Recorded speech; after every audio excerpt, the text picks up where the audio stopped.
Every April Fool's Day, my boyfriend joined his childhood friend in the same cruel prank, pretending to propose to me. Last year, I slipped the ring onto my finger, my heart full of hope. Suddenly, the mechanism snapped tight. Pain shot through my hand and I cried out. He apologized afterward and promised that this year the proposal would be real. As such, I arrived carefully dressed, believing him. Instead, I was met with a face full of cake. He reached out gently, wiping the cream from my face as if it were nothing more than a harmless joke. However, this time, I took a step back. After 6 disappointments, I chose to walk away. So why was it that, in the end, he was the one consumed by regret?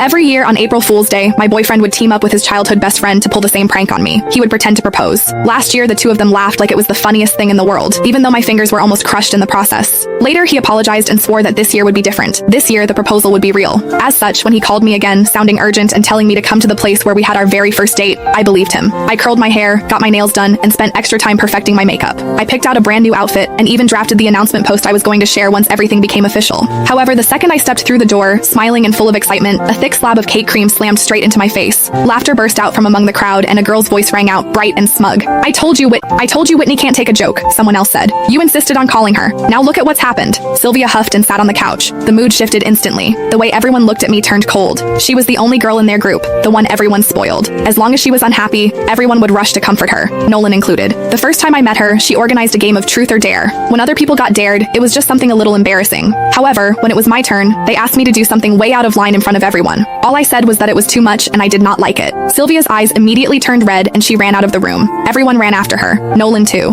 The welcome party that was supposed to be for me ended with me sitting there alone. He never said anything about it afterward, but from that day on, he never brought me to their gatherings again unless Sylvia said it was okay. Then Nolan looked at me, his brows pulled tight. Whitney, apologize to Sylvia. Before, I would have swallowed everything. I would have forced a smile, apologized, and explained myself just to fit in, just so Nolan would not look bad in front of his friends. I probably would not have even waited for him to ask. However, when even breaking up meant less to him than a single moment of Sylvia being upset, I finally understood. From the very beginning, this relationship never mattered as much to him as what he had with her. I bent down and picked up the bag and coat I had bought in order to meet his parents. As they stared, cold and judging, I said, Nolan, we're done. I mean it this time. My heels felt unsteady as I turned and walked out. As the door closed behind me, I could still hear Sylvia's light, teasing laughter drifting out from inside. Are you seriously not going after her, you hopeless romantic? Nolan let out an icy laugh. She's just throwing a tantrum. If I actually go after her, what about you? He shrugged like it was obvious. Besides, she has no one to rely on except me. She's way easier to deal with than you. My heart felt like it had been split open. His words cut through me like a knife, slicing into wounds that had never fully healed. 6 years ago, right there, Nolan had confessed to me. He told me I was the one he wanted for the rest of his life. Truth be told, it had not been easy for him to win me over.